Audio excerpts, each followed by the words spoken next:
Om Shanti. Welcome to today's episode of Masters of Change. Has it ever occurred to you that just when you think that you have learned the way to live, life changes? It happens because life wants us to grow, and to grow, change is essential. And to help us live and lead a better life and to grow, today we have with us Sister Vered from Israel. Welcome, Sister. Oh, How are you doing? very good, lovely. I've been here in Madhuban for the last 3 weeks, so it's just excellent time that I'm spending here. This is your which visit to India? I think about 12 or 13 visits in India. So what experience are you taking back? If I ask that, what is different? What was different this time from all the previous visits? This time it was like really at the beginning when I came here and I was in this atmosphere of peace. I could feel that when I'm with a lot of crowd of people, it was very disturbing, the noise and the people around me. And this time, after practicing so many years, it's like everything become very quiet inside me, and it doesn't matter what happened outside. It doesn't matter. So it's a very good and new experience for me to see the growth of my spiritual journey, that I'm not influenced by the voices, the noise, the people around, nothing. It doesn't affect you anymore. It's much different this time. Wow, that's and amazing. It's beautiful to me. Beautiful experience. So why don't you start by telling us how it all started, about your journey? Well, my journey, we need to go back to my mid-20. At that time, I was finishing my university as a teacher, and I got the degree, I got a nice profession, nice family, nice company, everything was nice. Everything was nice in my life. And then a tragedy came into my doorstep. My life was kind of very comfortable, and all of a sudden I started to experience death in my family. So in 1 year, I lost 2 family members from my family. One of them was my youngest brother. He was 24, I was 26, and all of a sudden, he's gone. He's gone, and he was a very close friend of mine. And it's like my life turned upside down. And I was kind of start to slowly drifting into a hole inside my mind. Grief was not familiar to me. Death was not familiar to me. Maybe I lost my grandfather or grandmother when I was a child, but it wasn't affect me that way. And I started to question about life. What is life? What's the meaning of life? I have everything in my life, but I don't feel happiness. I don't feel joy. Nothing. Everything was kind of shut down inside me, shifting. On the other side, I had to perform. I had to be a kindergarten teacher for lovely kids. So I started to play 2 games. One game was the happy person that I used to be, and to be a very good teacher to the kids and to the parents. And on the other side, my heart was shutting down. And it wasn't easy at all, because I had to serve, but I have my personal life, and I didn't want to expose this heaviness on other people. So bit by bit, I was drifting into depression. Bit by bit, I was drifting into anxieties, and life wasn't fun anymore at all. In small words. And I started inside to create a lot of anger. When I was a child, somehow in my school, I'm a Jewish in origin, but I didn't grow in a religious family. But at school, I heard about God, and at certain point, I heard that God is the punisher. As a child, So at my 20s, I start to ask myself, why he punished me? What have I done? What have I done to get such a big punishment? And it triggered a lot of anger inside me, which I didn't know how to channel it. So it took me like 2-3 years to understand that if I'm not taking care of myself, I'm gonna either be sick in my body or be sick in my mental. I start to realize that I'm losing it. At that point, I start to, because I had questions, I wanted answers. So I start to learn Buddhism. I start to learn a bit of meditation or group therapies, different things to get support. Well, I can say that some of them really support for a while, but nothing was really giving me answers. I wanted answer. Why my brother left in such a way, why he left me. For how long did it trouble you, this incident? For a few years, I can say about 4 or 5 years. It was a long like, period. Yeah. And it was escalating inside me. I started to open myself to even to Judaism, which I didn't was really relating to it. I thought maybe I'll have answer there. Again, I didn't get any answers. It was mainly do kind of rituals, but not answer to the needs that I was looking for. And those rituals didn't help? Well, it helped for a while, like if you sing songs to God, so it's a bit open the heart, it helped for a while, but I needed to understand why life has so much sorrow. Yeah. Because the moment I was exposed to this amount of sorrow, I was start to attract sorrow to my life. I was a traveler also, so before my brother left his body, before he died, I was enjoying so much traveling. I even travel in India a lot. And I enjoy everything. And after he left the body, everything that I did was like... Meaningless. I tried to make the experience from before again, and nothing touched the heart. So the anger became even more. At certain point, I think I was in India traveling. At certain point, I was so desperate, sitting on one mountain, looking at the horizon, and I said, inside my heart, if you exist, turning to God, which I don't know where He is, who He is, what He is, because I heard so many things about the concept of God, I was so confused. So I turned to Him and I said, if you exist, reveal yourself in front of me, please. I have to know who you are. But I also told Him, if you will reveal yourself to me, I will give myself to humanity. I made a deal with God. It's fair. And I forgot about it. I came back to Israel, and after a while, like few weeks, I had a dream. And in this dream, I see myself, I was walking on the platform, big platform, and I was heading into a huge ship.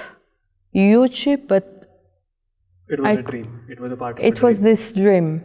I was walking on this platform and I was heading into this huge ship, which all the ship was light. I couldn't see the ship, I saw only light. I was heading to this, and all of a sudden from this light big ship, a man came out, walking on the platform, coming to me, wearing white.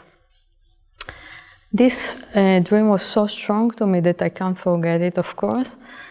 So he came to me and he said, come. I said, what do you mean come? He said, come to my boat.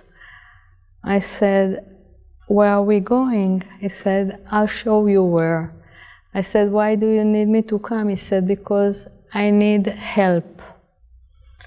I'm a magician and I need help." I said, "But I don't know how to do magics." So he told me, "Come with me and I'll show you how to do magics." Anyway, I woke up from this dream and I said, "Wow, this was a very unusual dream. What does it mean?" And I forgot about this dream. After a few weeks, it's gone from my mind. But when I woke up from this dream, I knew that some signals were inside this dream, and I have no idea what is it. And again, I was working my normal life, and life brought me another tragedy. I won't share the tragedy because it's not relevant for the conversation, but another thing shook me really severely, and I was like, what is going on in my life? For heaven's sake, I can't balance myself. And struggling, really struggling. And again, calling him, don't know who he is, don't know who to turn to. And I said, "Please, I need help. I have to have help." And then one night, I'm going to sleep normally. Again, normal life, not spiritual, I'm going to sleep. And before morning dawn, I had another dream. And in this dream, it was like I'm in a basement, very low basement, dusty basement, full of dust. And into this basement, all of a sudden, my brother came. My brother that I lost. He came into the basement smiling, and he was pulling his hand into the window up above and open a window like this. Slowly, slowly open a window. It's a dream. And from the window, a very strong beam came into me. It was very, very powerful. And I was like, and I opened my eyes. While I'm sleeping, I open my eyes, and I'm in the room, and this beam is still at me. And it was like nearly morning. I don't know how long it took, but it was such an experience. My God, I can't even explain it. Did you feel peaceful? Did you feel light? I felt so peaceful. I felt like I'm immersed in ocean of love, ocean of peace. And it was like, again, beaming into me. And after a certain time, I don't know how long, it's gone. And I was in my room, like, shocked. What was... Still, this was the dream, right? No. It was real. The dream was when my brother opened the window. And then you woke up. And then I woke up. When the sun came, I woke up, and then I saw in the room there was full light that beaming into me. Wow. Yeah. And it took a few minutes. I don't know how long it took, but I was kind of out of a different experience that I had never had before. What I remember that when it was gone, this light that was beaming into me, I was full awake. I was so peaceful, like all my pain gone. Everything was gone.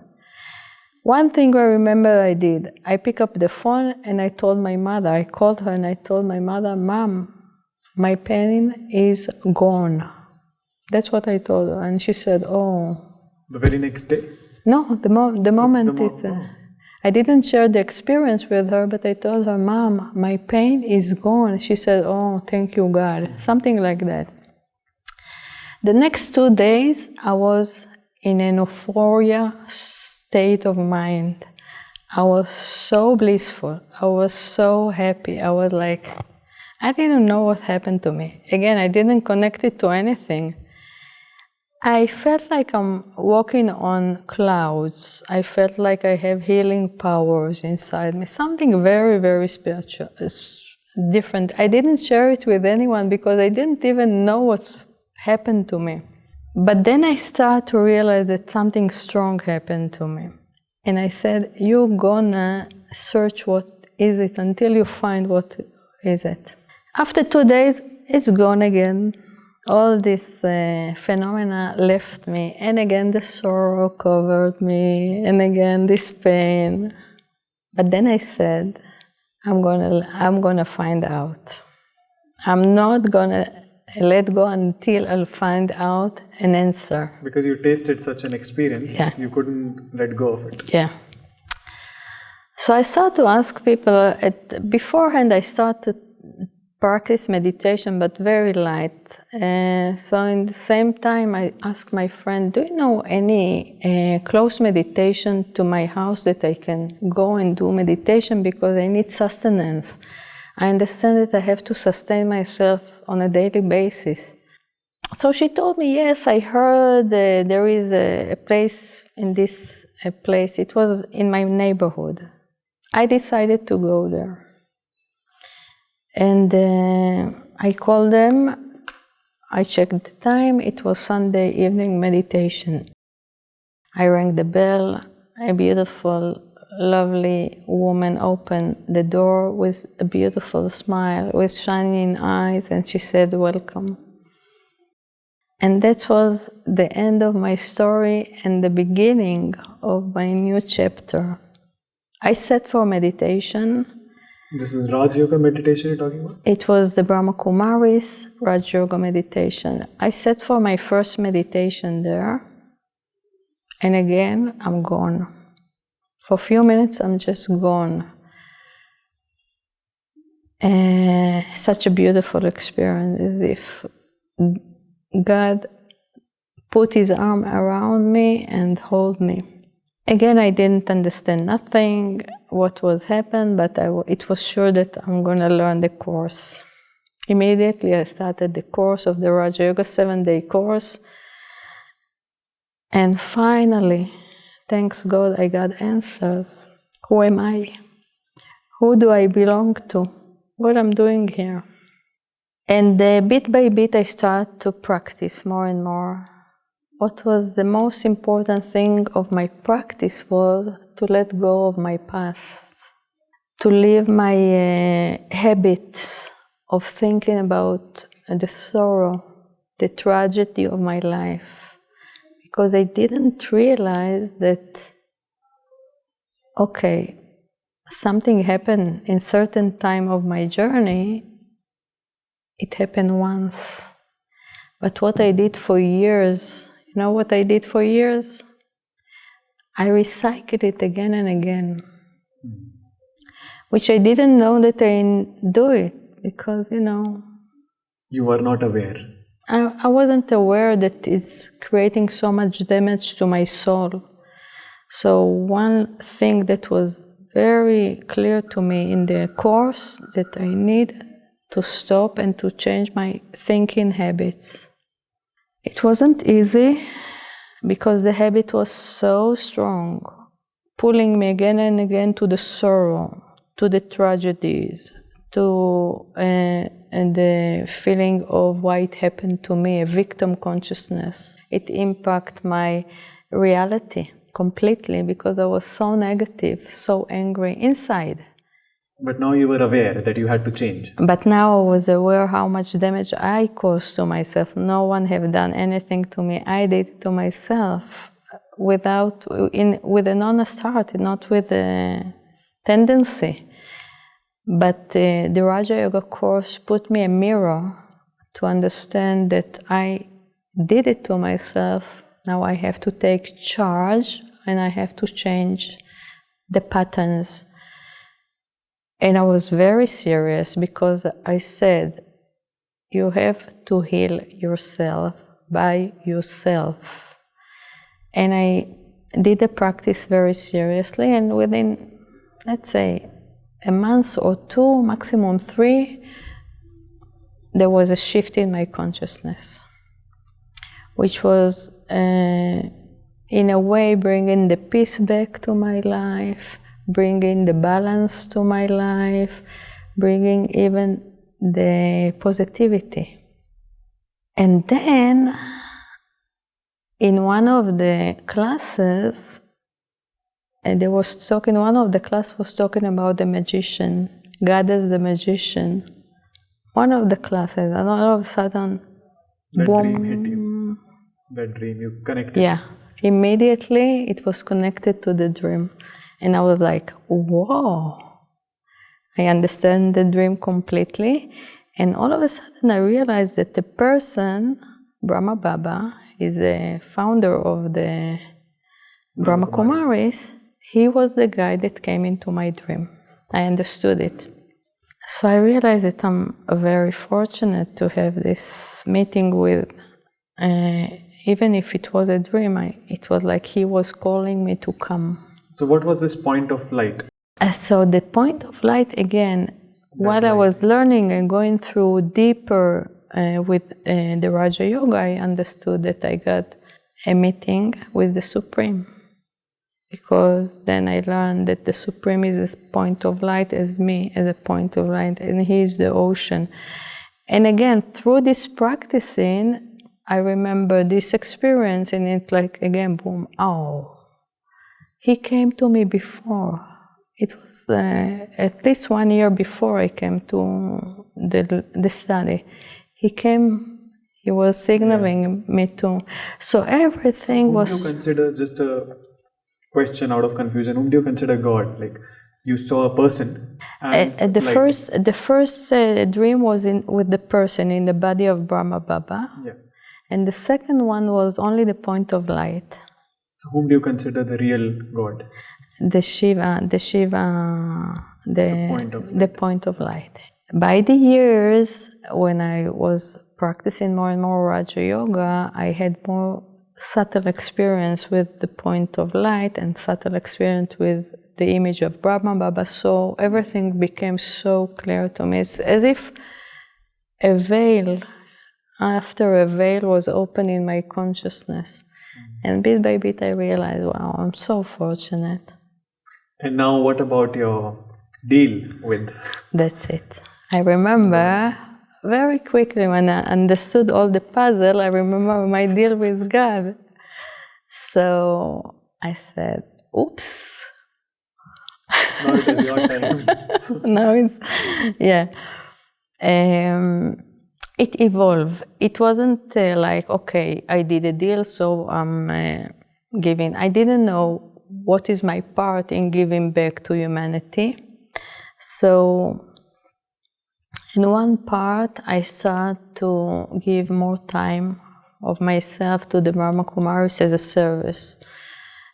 And whatever needed, even, give my time, give classes, do cleaning, whatever was needed, I gave voluntarily with open heart because I was so grateful to what I received. So by the time I also became a teacher. That's on one level. On another level, I start to look at my professional part as a teacher, kindergarten teacher.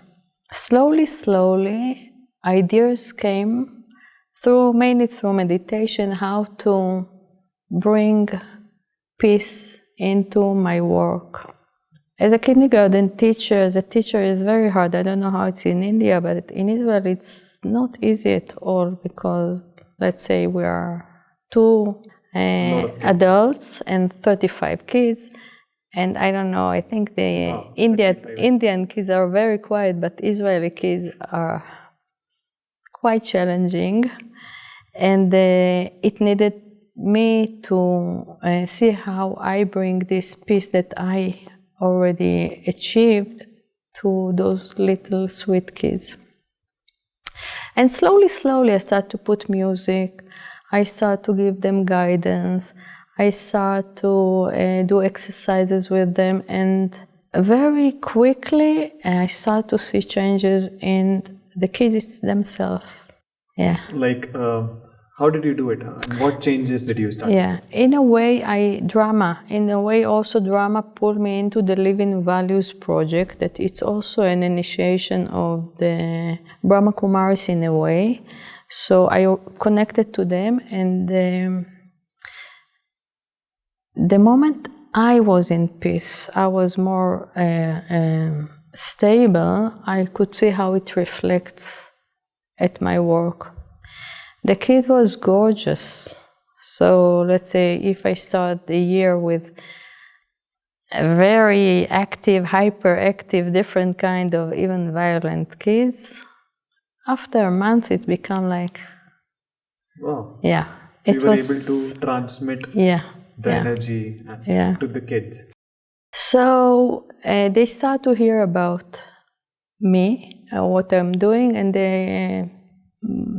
other teachers start to ask me what I'm doing, and I start to train them. Oh. And slowly it became a project, which it had a name. We call it The Power to Flower. And we are already run this project for over 10 years in Israel, and it became national project. Beautiful. It's amazing. Yeah. This project, 3 years ago, it won a prize. Wow. Yeah. So it's the magic of God. I'm not taking any... Because while I was meditating, stories came into my brain. Exercise came into my brain. Everything was like dancing with God and creating something for the benefit of humanity. And now we are training trainers. We are training teachers all over the country. So you basically got the ideas of how to manage while sitting in meditation. Mostly. Most of the time was like that. Because let's say at the beginning of my time as a teacher, I was a very good teacher. But I need to have a lot of strength, inner strength to hold it. Yeah. And by the years, I lost this strength that I had. And while I was meeting my Raja Yoga life, I started to get more my power back, and the different state of mind of how to hold a class, how to guide kids, how to guide teachers. By the time the kids went home, used to go home, and some of the kids say, "Mom, please put this music off that like in the kindergarten, and let's do the movement." Like the kids start to transmit for the parents some ideas that they receive at my kindergarten. Or for example, they start to say, "Dad, you are not respectful to Mom." They start to have the language of virtues. Wow. This was the main idea of giving them a language that they can express themselves instead of anger, just to point to the parents or to each other. Mainly, my work was talking with them about, they do a behavior, so I was like talking about the behavior and what is behind the behavior. Oh, you did a courageous thing now. You use the power of courage. Oh, you help your friend now. You use the power of cooperation. So instead of saying, good, beautiful what you've done, I start to give language. And because they are kids and they are very fresh in their consciousness, they were like drinking it. Correct. Yeah. And giving it to them at such an early age will stay with them forever. Yeah. And they are going back and telling their parents, which is such a beautiful thing at such a young age. Yeah. Well, at the beginning, when I started this project, I had one kid. He was very, very naughty. He was very, very restless. He didn't have any patience. He was always wanted to talk. So at the beginning of the year, I started to teach them about the way we talk. There is a kind of talk which is thorns, aggressive, negative. It's a thorn talk, and there is the flower talk, soft, kindly. So I gave them the example. So this kid picked it up. He was very intelligent. Beginning of the year, I didn't know. He went back to the parents and he told his mother, "Mother, you always talk with thorns to me." So the mother, that she herself was a teacher, she came to me and she said, "Vered, my son said that I'm talking with thorns to him. What does he mean?" So I said, "We need to talk about it." So we had a conversation and I told him, "Do you listen to him?" She said, "I don't have patience to listen to him." I said, "Please listen to him." So she said, after a while, after a few days, she came to me and she said, "You know, my little kid was right. I'm talking with him with thorns. Please teach me what you know." From that point, we started train parents also. So another arena was open to train parents how to communicate with the kids with much softer voice and the right words, because kids are a reflection of their parents. They come beautiful, they come lovely, but if they see the example in front of them, aggressive, impatient, so it throws back to them. So that was just one story, but we had so many stories with the kids and with the parents that we are doing good. We are doing good. I'm sure. I mean, that is such a beautiful service that started from meditation, sitting in meditation, and all the ideas came from there and blossomed. Thank you for taking our time and speaking to us today. It was a lovely experience listening to all these from you. Thank you. Om Shanti. Om Shanti.